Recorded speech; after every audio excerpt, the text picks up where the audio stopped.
Hey everyone, and welcome to Hero's Journey Physio Fitness. Our mission is guiding people to reclaim their health and become self-reliant. I'm your host, Dr. Cameron Hogue, and joining me is my co-host, Annabelle Rios. All right, we are going live in 3, 2, 1. It feels good to be back, guys, doing the intro. Last time Cam did it, and I'm sorry. It wasn't. Annabelle's way better. I don't know why I even tried. All right, yeah, I gave him a chance, though. So, guys know the drill. Make sure you like the podcast, subscribe to the podcast, share the podcast, love the podcast, be the podcast. Become the podcast. All right, so you know that. Also, why don't you also just send us a message on Instagram? Probably Instagram. Yeah, we're on Instagram. We're more active on Instagram. Just saying, hey, what's going on, guys? Yeah, we'd love to interact. Yeah. Get to know everybody. Because nobody interacts with us. Except for that one guy who interacted with us on YouTube. What did he say? It was funny. I responded. We responded back. I think it was pretty funny. We don't get too many on YouTube because we don't. All of our things are just audio right now. We're slowly getting more into the video stuff. And I think it was an episode that we said why you need to stop exercising, but basically train. And then some, the scum of the internet that respond in the comment sections. A troll was like, newsflash, 7 billion people don't work out or something like that. And Annabelle was like, Cam, I'm going to respond to this guy. He's like, yeah, we're still working on the 1 point something million left. Because at the time I Googled, there was like 8 billion or something like that. A lot of people on the planet. Anyway, Annabelle gave a fiery response. I thought it was funny. Yeah, if you respond to us, who knows?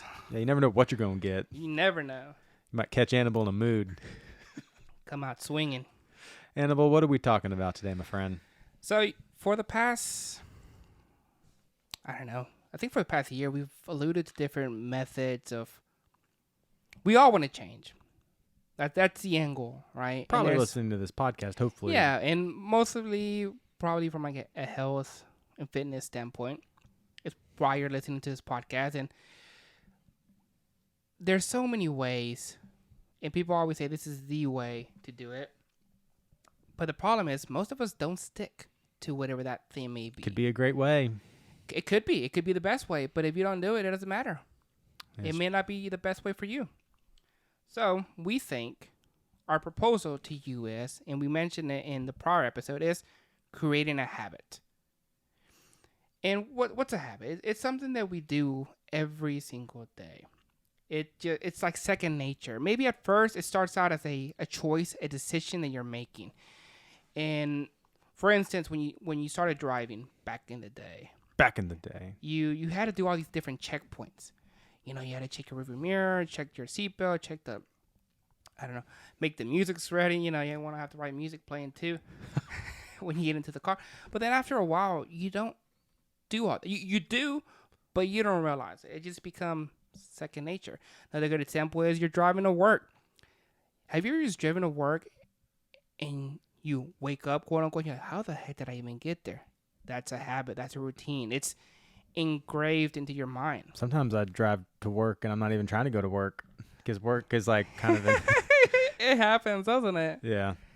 And that's kind of what a habit is. It's just something that it eventually becomes second nature to you.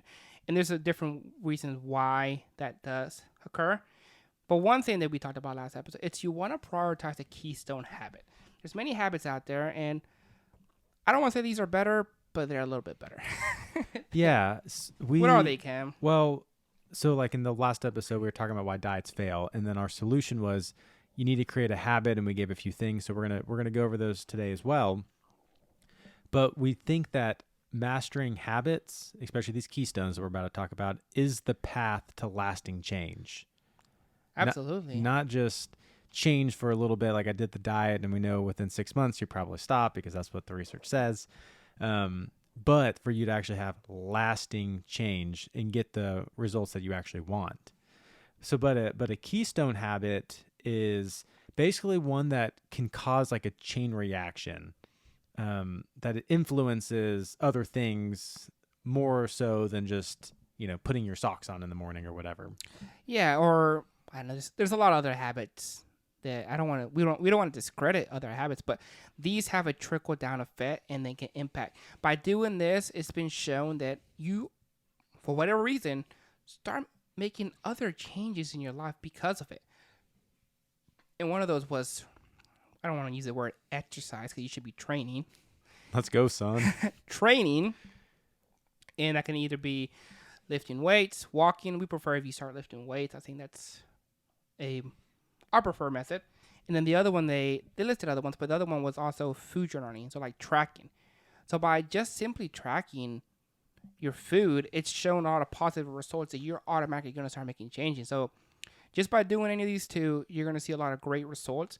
But today we wanted to dive a little bit deeper. I think in another episode we said just pick one and then try to do it. Now we're going to give you a little bit more of an explanation of what a habit is. With something called a habit loop. And then our suggestions or our tips to make the habit stick. Yes. Yep. So one of the things that we found, and also we'll link some of the books and some of the videos in the show notes. I think two good books for it is The Atomic Habit by James Clear, and then there's also the Power of Habit by Charles Duhigg. And there's this thing called the habit loop. So every habit goes through, quite literally, like a little loop, like a little circle. All right? Think of a circle in your mind, people. Think of a little circle, and it happens every time. And a lot of times we're not aware of what's happening. It almost seems like it's happening to us. It's because it's just become so ingrained. There's so many studies that show how certain parts of your brain might forget certain things, but your body's still acting a certain way just because it's become ingrained and it's a habit. It's something that you do. And they can be good or bad. They don't just have to be good habits. And the first one is a cue. It's the thing that's triggering it, and we'll go more in depth. There's a craving, the thing that's actually really urging you to do whatever that might be. There's the response. This itself is the action, the habit itself. This is it. The response is what you actually do, and the reward is what you're getting or what you're getting out of that routine that you're. Yeah. So the habit loop. Said again is number 1, there's a cue. Number 2, there's a craving. Number 3, there's a response. And number 4, there's a reward. And then some people debate whether the craving part should be in there or not, but we're using the one that has the 4 components versus the one that has 3, but it could go either way. Yeah, and a lot of people argue about this stuff. We're giving you a high level overview. We're not going to argue about one way or another. But, okay, so the cue is the thing that's triggering your routine. And there's quite a few things that help our bodies to know, okay, here's what's happening and this is what you need to do. For a lot of different reasons. We can't consciously decide on every single little thing. Like tying your shoe is a routine now, or it's a habit. You don't have to sit there and think, okay, is it over, under? Is it over? Over, under? Where's is the it bunny the bunny loop? It's like you see it, it triggers your, okay, shoes, body, here's what you need to do. So there's quite a few. There are 5 types of cues. Some of them are pretty self-explanatory, others may not be. So the first one is time. This is quite literally a certain type of day. It could be waking up. Could be, oh, here's another one. A lot of times at noon. I'm hungry. Are you? Or is it just that your body, your habit that you've created is that at 12 o'clock, I eat?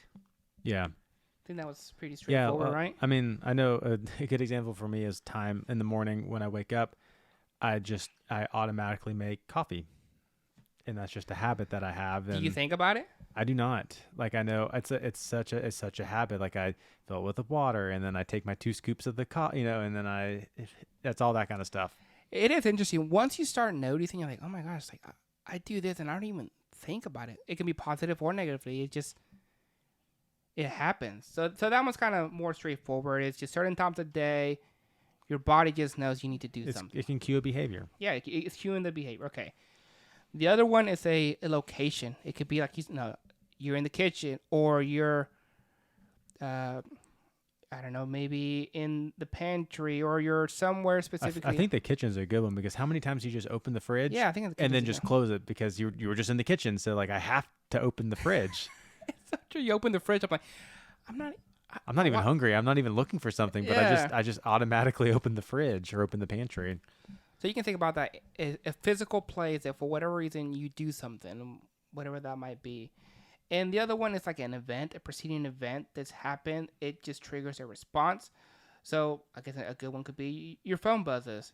And so the phone buzzing is the event. And what do? You just Instinctively, grab it. you just grab it. You pick it up. It's like, sounds like it's controlling you. I've even sometimes I could have sworn I felt my cell phone buzz in my pocket, and the first thing I did was grab and pull out my phone, and it didn't even buzz, like it didn't even like vibrate or anything. It's just a habit. I thought it did, and so I grabbed it and pulled it out. And I was like, oh, there's nothing. Or even when you hear somebody else's phone buzzings.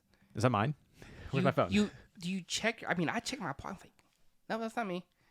So that's like kind of like a habit. So an event that happens that triggers you to do something else. And the other one that for me is like, wow, this is like a big one. We've talked about managing stress. We talked about emotions. We talked about all these different things. And the cue is an emotional state. So you could be feeling depressed, feeling, I don't know, terrible, not so great. Tired, whatever, and bored. All these different emotions are cueing a certain habit, whatever that might be for you, whatever your response is to that emotional state. I think that one was pretty. Yeah, I think that one. I think you were saying earlier that the emotional state can be tied maybe more to like the bad habits in a way. Like I think so. Because my expert opinion. Yeah, they trigger something in us where our coping is typically something that maybe isn't as great for us, whether that is going onto our cell phone and scrolling aimlessly on the internet because we were tired, or maybe it is going to not Chick-fil-A. We can't talk bad about Chick-fil-A now. It is going and getting the junk food or whatever. And I think some of these can be interconnected too. It's not. Oh yeah. And another one, you always hear this, bad company, you're the five of the people that you're around. I would even put that to who you follow on social media, but the other one is people. Other people can be a trigger, a cue, a saying that creates either a positive or a negative behavior. Yeah, I'm around this. So a really funny one is when me and Annabelle and my brother are around, it's a cue for us to get really loud. We are obnoxiously loud, and between Annabelle's laugh and my brother's laugh, and sometimes even my laugh, it gets really obnoxious. Yeah, we're having a great time, but I don't know about everybody else. Yeah.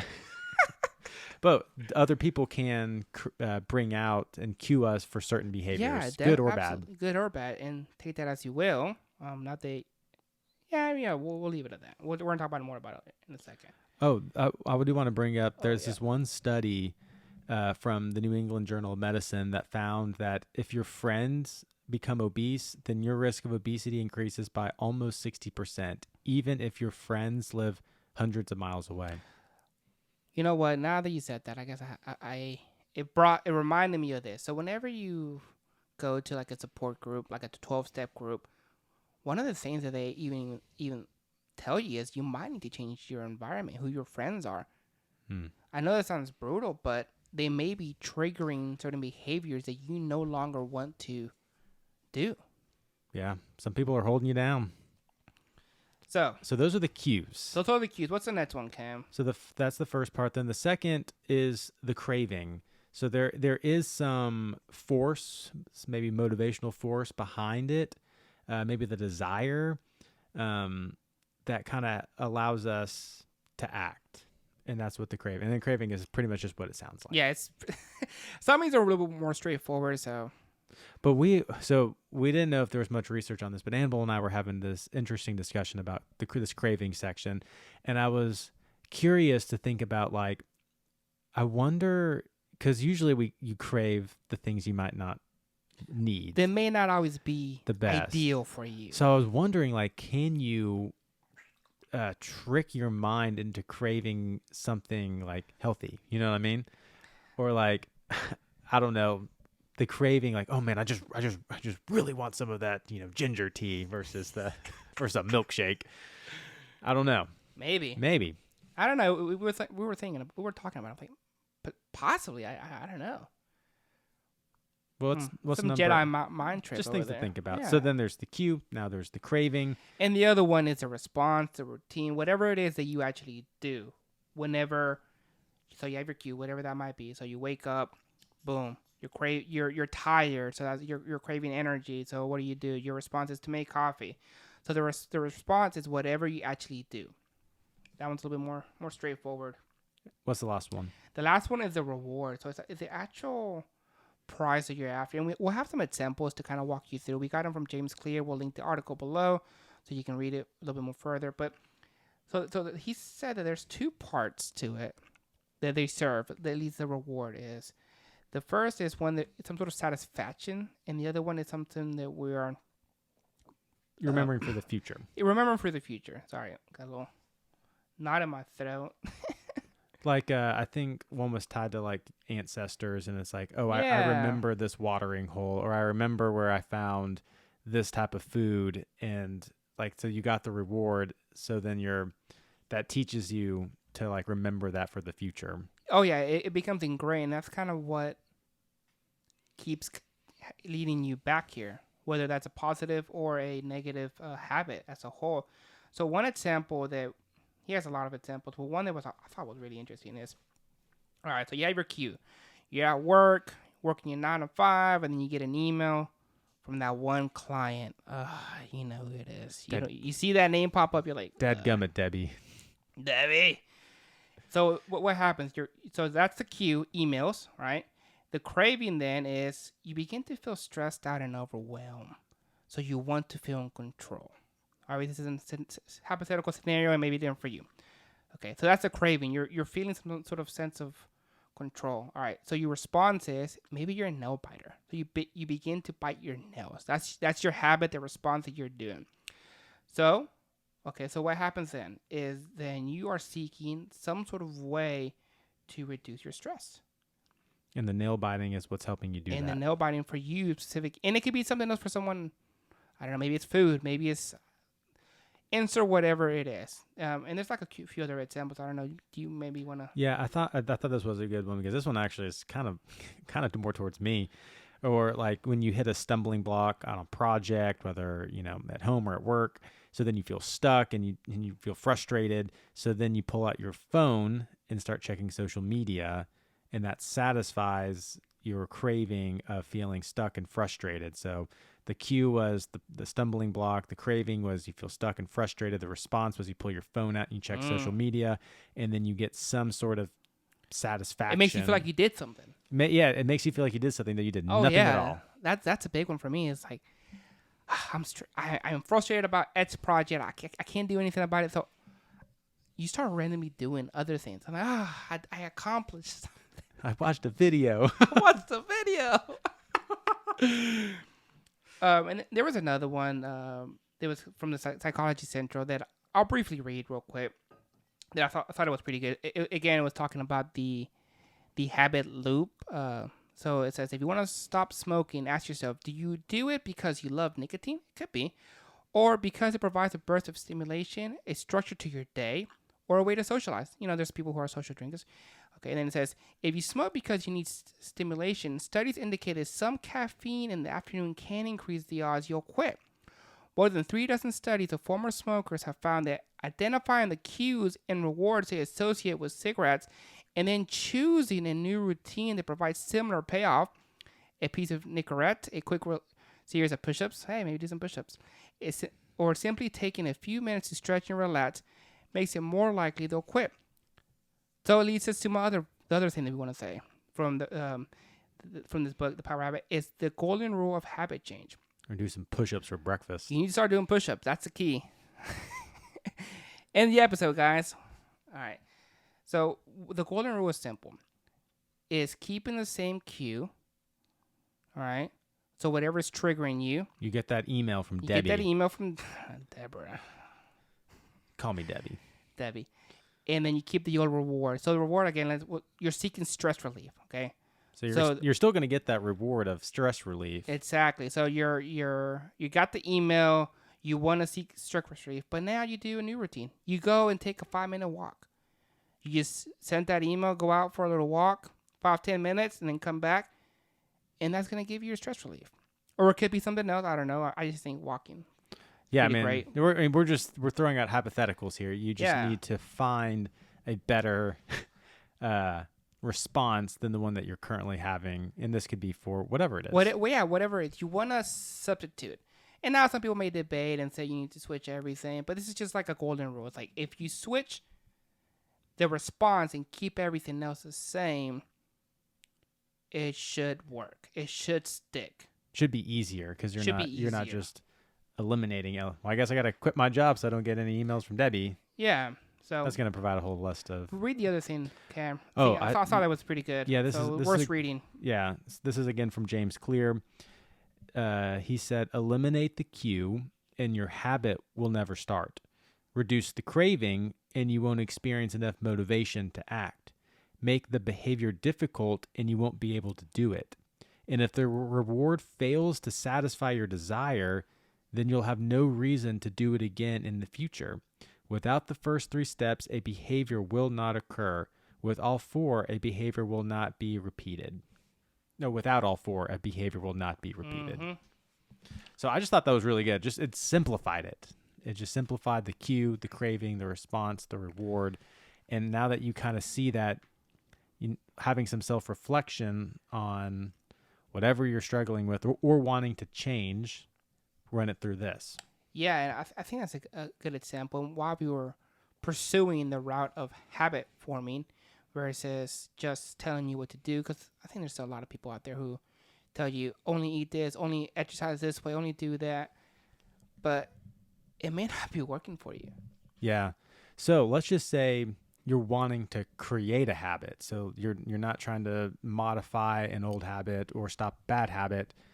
This is what James Clear, using that 4 response. So the cue, if you're trying to make a new habit, think about how can I make it obvious? Maybe you do need to leave the protein bar on the kitchen table before you leave. I don't know. Whatever that may be, make it obvious. Yeah, let's say you want to start drinking a protein. You want let me back up. You want to hit your protein intake. Boom, there you go. So like Cam said, your cue, all right? It could be a location in your home. All right, I'm going to put this next to my bedstand. A giant tub of protein. I don't know why I think that's so funny. That would be pretty I just picture like a giant tub of protein next to my bedstand. Legion's the #1 protein in the world. Use code HEROES. Yeah. All right, so maybe That's HEROES for 20% off. you have your giant tub of protein next to your bed. That's your cue. All right, so then your response obviously is going to be... How can I make it attractive? Oh, craving, sorry. Sorry, Craig.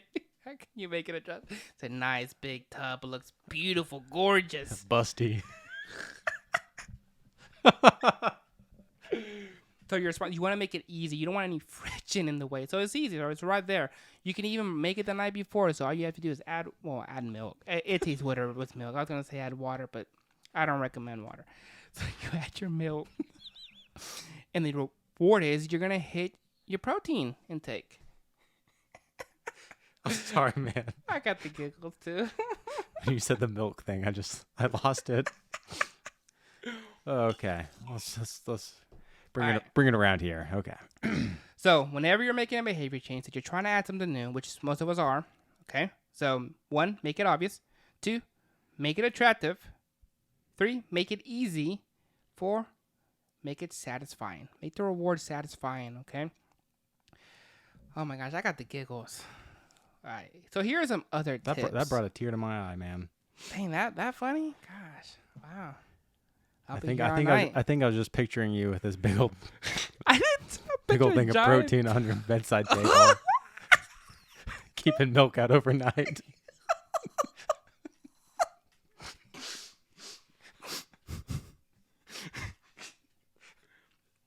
You can figure a better example, guys. We're working on the fly. We shoot straight from the hip. Yeah, that wasn't scripted. We just think about having my brother here, and then things go off. Things would go off the wire. You know, this show, each episode would end up being like an hour and a half long. Most of it would just be us 3 laughing. We'd have to have we would cut a lot a moderator out. or something. All right, mediator. Did I say mediator? Did I say moderator? I don't know what you What are we said. debating? Oh, goodness. Okay. So Some other tips, Cam. we have some, I guess you can almost call these like what we're calling them, like micro habits or things that basically tips to help you form that habit. Yeah, because I think even when you look a lot of the other things online it's not, so we explain to you how it works, but there's more that goes on. I think there's a lot of things in life is, it's not a black and white. It's a lot of gray, it's a little bit of this, a little bit of that. Mm-hmm. But don't get lost in the sauce. Don't get lost in the sauce. So we do have some mindset rules. Go back and check out some of our first episodes, but some of them being like, know thyself, know what you respond to well, know what you don't respond to well. Think about these things. Like we said earlier, see if you can't find the loop of a certain habit right now, or being able to make a loop for a habit. Then that's just knowing yourself. Yeah, they're all important, but that one's key, and it's one of I think you need to know yourself if you want this to stick. Yeah. Another one is like extreme ownership or just ownership in general. Don't blame. It's just taking accountability and responsibility. Yeah, just don't blame others. If anybody, blame yourself. Gratitude, just having that heart of being thankful. I think, at least for me, that helps me stay motivated and not get so down on myself and see like, oh, I can be very grateful for this. I can be very grateful for that. Another thing is like just rigorous honesty, being honest. Yeah, I think that's something that you see in a lot of 12 steps and support groups is that you have to be honest with yourself about everything. If not, it's going to be really hard to evaluate the situation to progress. It's also going to be hard to grow. And grow. Because you're just putting a blinder on. Another one was just having that growth mindset. If you're listening to the podcast now, I'm assuming, have this mindset that you do want to grow. You want to learn more. You want to be able to recapture and reclaim your health and become more reliant and independent. And then having that mindset of helping your future self, knowing what I do today will affect tomorrow, and I want to be better tomorrow than I am today. Yeah, and some quick rules, because we have a lot of things. We don't want to... Yeah, we got a lot of stuff. So check out the rules. Start today, brace the present, best on step, prevent a downward spiral, 3-year rule, be patient. We'll have a whole episode on it. Just check it out, guys. Yeah. So, something that we never, I think, have we talked about it? Our outro that we always say? We have never talked about it. We just say it every time. Okay. So, I think it's pretty powerful.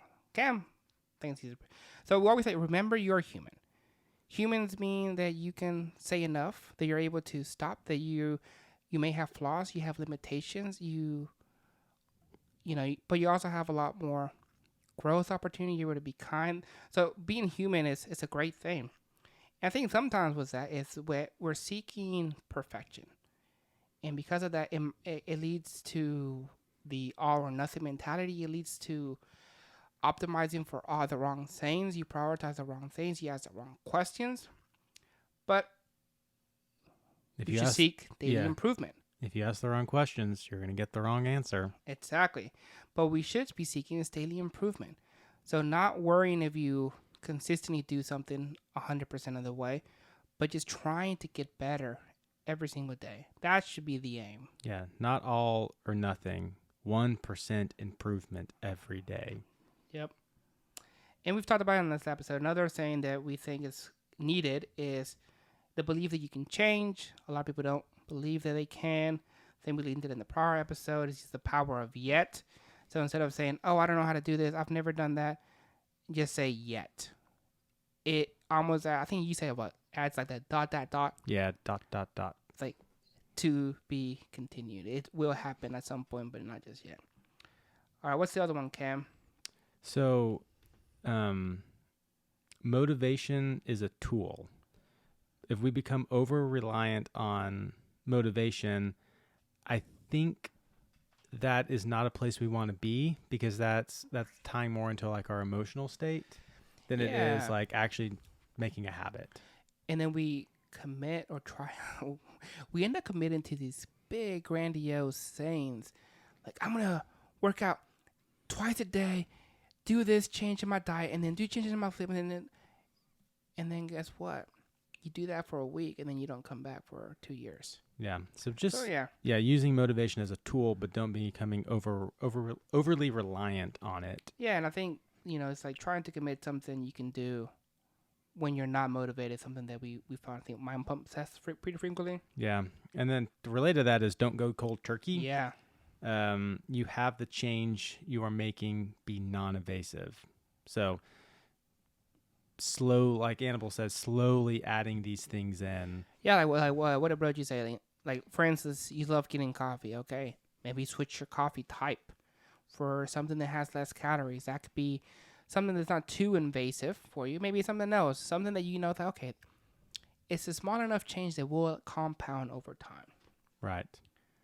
This next one, Annabelle, I really like this one. yeah, we're going to go down a tangent on this one, but what's the next one? We've talked about it before, about enjoying the journey and not being so focused on the destination. So it's quite simple. Outcomes are distractions. It's easier to explain in a sports metaphor in that you need, instead of everybody wants to win the championship game at the beginning of the year, right? Get in line. Everybody does. Okay, what's so special about that? Everybody has all these lofty goals. I want to be rich. I want to lose weight. I want to win this. Okay, so does everyone else. Instead, what you want to do is you want to reverse engineer that. What does it take to get to this place? Again, don't focus on the destination. You want to focus on the process.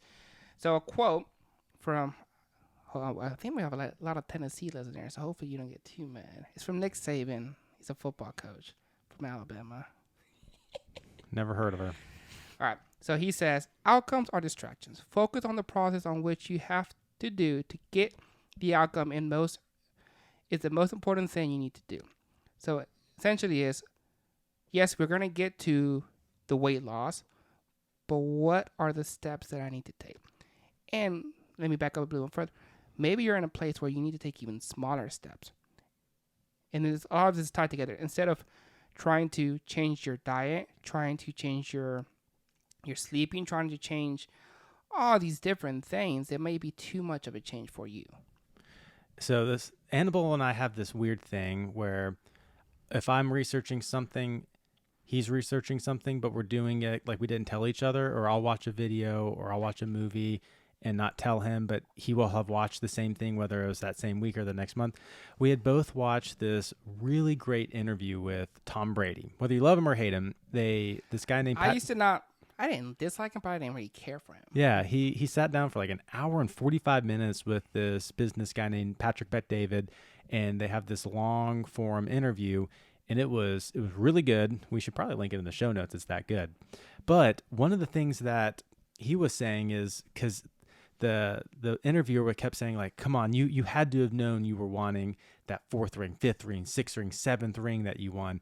And Brady kept saying, no, like I just took it 1 year at a time. Like I wasn't so focused on the outcomes. I was focusing, how can I be the best version of myself today? How can I be the best version of myself to help my teammates be the best versions of themselves? And using that as a catalyst, that's what actually helps you get the goals. But it was just one season at a time.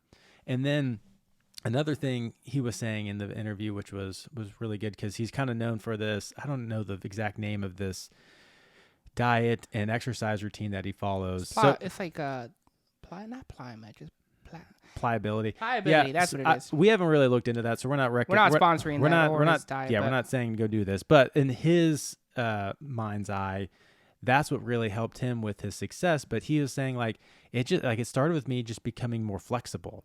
And then after I, started getting more, like my muscles more pliable and flexible, then I started adding in more, like stability and band training. And then from there, I'm like, well, what kind of foods are causing inflammation in my body? So then I cut those out. And then from there, it's like, well, I want if I'm doing all these other things that I've slowly added in, I want my muscles to be, like prime rib and not beef jerky. So I need to hydrate. So then I started drinking more water. And it was just this slow process of him adding all these things in. Because when you look at like his routine, everything he does, it's like, I can't do all that. I can't do all that. How did someone even get there? And he's saying like, it took a couple seasons for me to get to this Years, point. Like he potentially did, decades. yeah, but he got to that point eventually. But I really liked how he was saying like it was a process for him to start adding in all these things. Oh, he even went back to high school, for instance. Like maybe he was slow with his release.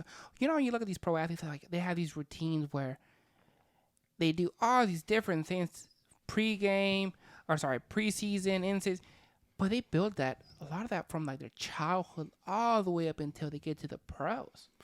Yeah, and I think going back to even just like creating those keystone habits, I think that's what Brady did. Like he created this keystone habit of, well, I want my body to feel good. So like I'm starting to work on my nutrition. I'm starting to cut these things out and add these things in and start drinking water. And that was affecting other things. That was affecting how he played. That affected how he was throwing and like and his longevity. It was affecting his longevity, how long he could play in the NFL. So I just thought it was a great interview, and it actually ties into a lot of the things we're talking about on making these long-lasting changes. Yeah, and not because what I'm about to say here soon is you should only focus on one thing at a time. Be singularly focused.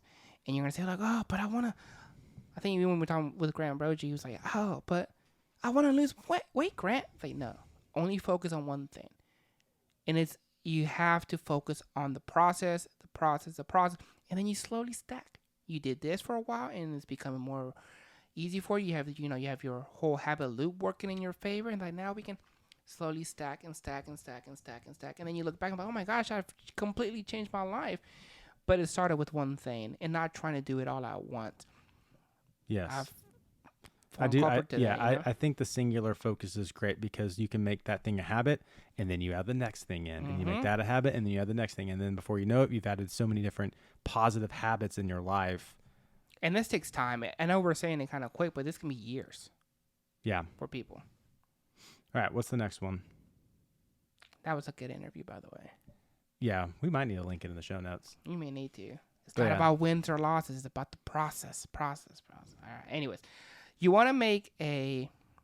Oh, did I not... Okay, cool. You want to make a micro change. And one of the things I want to start with that is it's a very, very small change. You might think, I can do a lot more than that. And you probably can, or you probably cannot. So it's a moment to step back and put your ego to the side. It doesn't matter what you did when you were in high school, when you were X years old. It doesn't matter what you think you can do. You need to have a reality check with yourself and do something that is tiny, doable for you. I like it. Which leads us to the, I guess here's an example. So, for instance, let's say... Well, actually, Animal and I were just... We were talking about that. Oh, I forgot. We were talking about this. The book reading? The book reading. Yeah. Here's an example from James Clear.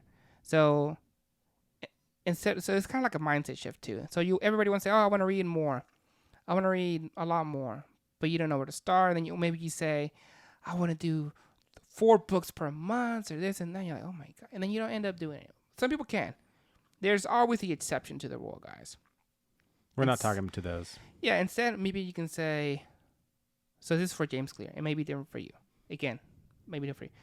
He says, okay, I'm going to read 20 pages a day. That's going to take him speaking, about 30 minutes a day. And he does it in the morning. So that's his cue. So he is focusing on doing 20 pages a day instead of focusing on reading the book. Reading the whole book or reading whatever that might be. Instead, he's focusing on the process. If I read 20 pages every single day, it's going to get me to my results. Which is funny. Annabelle pulled this one on me. I was like, Annabelle, I think we need to start kind of like maybe like a book club with some people or something like that. And just because I want to read more. And Annabelle goes, okay, how much do you want to read? I'm like, I probably want at least a book a month. So probably like 12. And Annabelle goes, okay, what about 20 pages a day? Or like whatever that means to be to finish the book in a month. I was like, that's a good idea. Mr. Miyagi. Mr. Miyagi. What's on, what's off. All right. So, I mean, it's pretty straightforward. And for me, it was almost kind of groundbreaking. It's like, oh, my gosh, I've looked at the whole thing completely wrong instead of... Because everybody wants to win the state championship, but why don't you just focus on these tiny... And it's kind of like, micro change, atomic habit, whatever you want to call it. Something so small that you might even scoff at it. You might think, are you sure? You want me to only walk 10 minutes a day after I eat?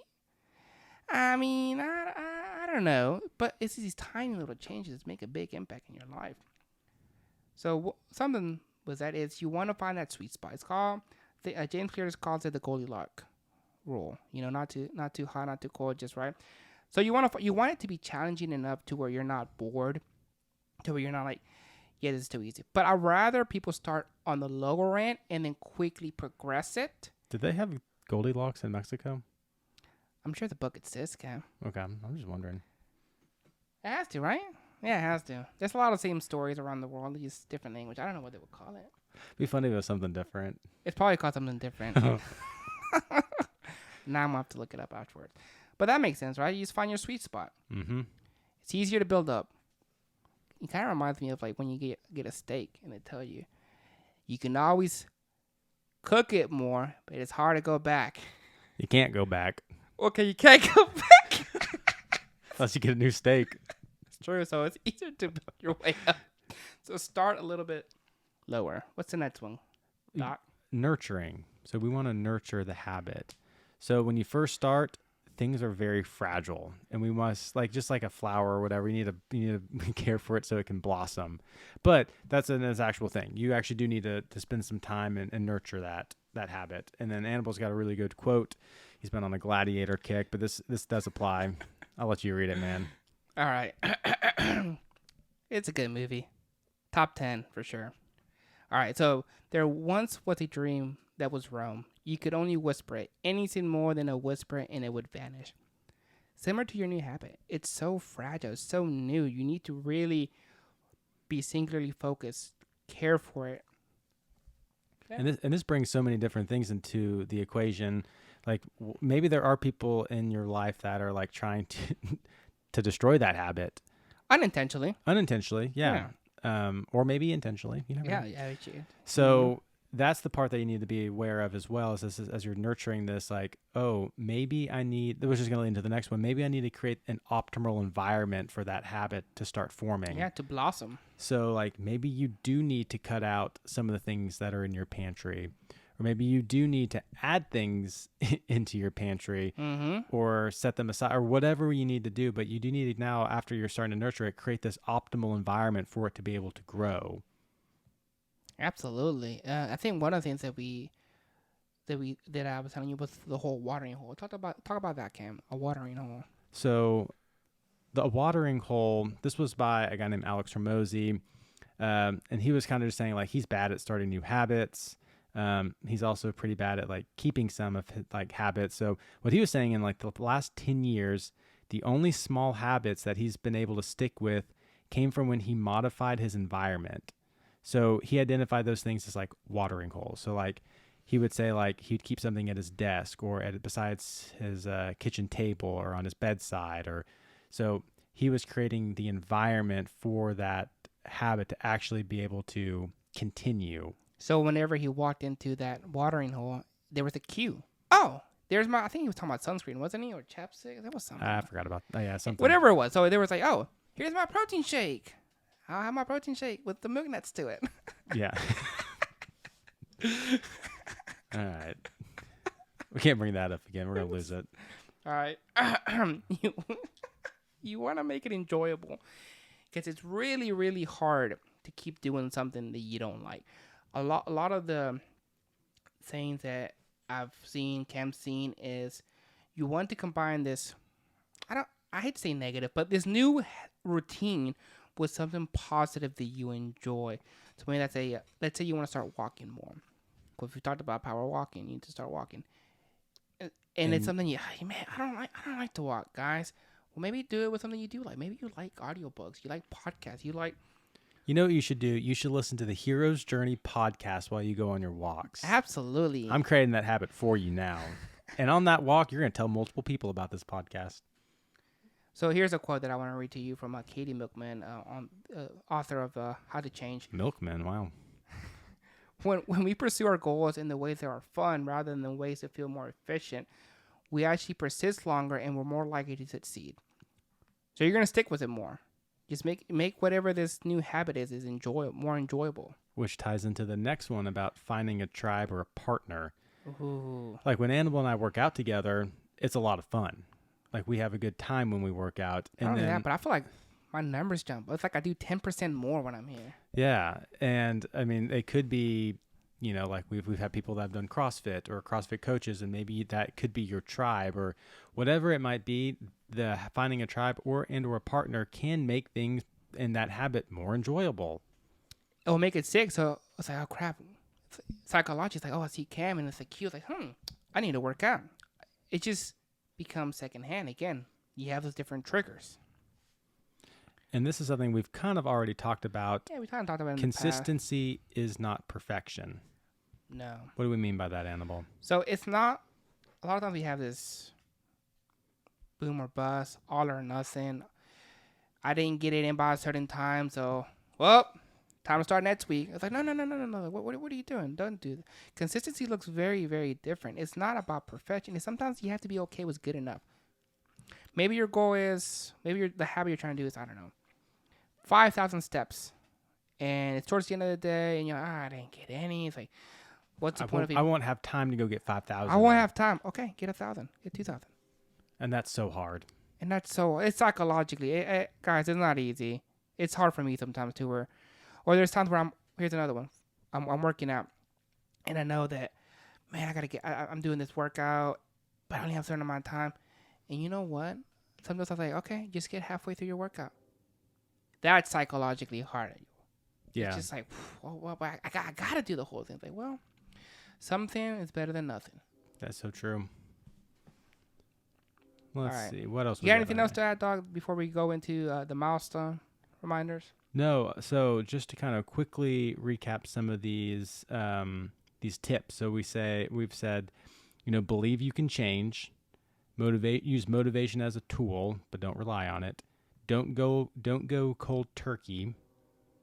Outcomes are distractions. Become singularly focused. Make a micro change.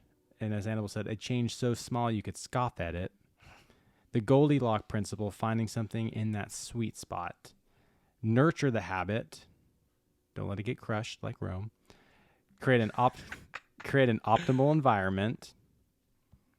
That's the watering holes principle. Mm-hmm. Make it enjoyable.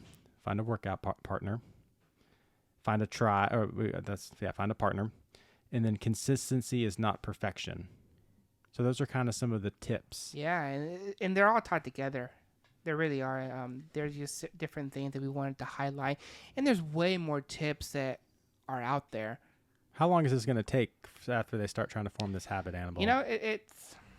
There's a lot of debate, and each habit, depending on what you're trying to do, if it's a big, grandiose habit, it may take a little bit longer than others. But here's a good reminder, a good chart to keep. Now, again, it may vary depending on what you're trying to do. I think we've mentioned it before. It's by Duhigg. He thinks that it takes about 3 weeks to start a habit, 60 days to find a groove, 6 months to lock it in, 1 year to make it automatic, 2 years plus to make it a part of your identity. So these are your milestone markers to kind of keep your eye on. Again, it can vary for you. Don't get lost in the sauce. That's right. It's just going to take time, foster it, make it grow. Yeah. Again, like we said, create a lasting habit. We believe this is the key. This is the key to change. Keystone habit. So it does not, I'm not going to say it does not matter what exercise routine you pick. Those do matter. But even first, taking a crappy workout routine and making it become a habit and being consistent with it, you'll probably get better results than not. But there's some caveats with like the PT side of me just jumps to like injury and, overdoing it. Like, so there's some stuff like that you would have to be aware of. But I guess too, what we kind of talked about is like, it's better to start smaller and slowly build. A lot of people go too hard, too fast, too soon. Right. But no, I agree. So what we want you to do in this episode is just pick one of those micro changes and either start a habit or modify an old habit or break a bad habit, knowing what you know from this episode. Yeah, but just be singularly focused. It's very, very small change, guys. Yeah. And like we said and kind of explained earlier, just remember that you are human and you should not seek perfection, but daily improvement. All right. See you guys. See ya.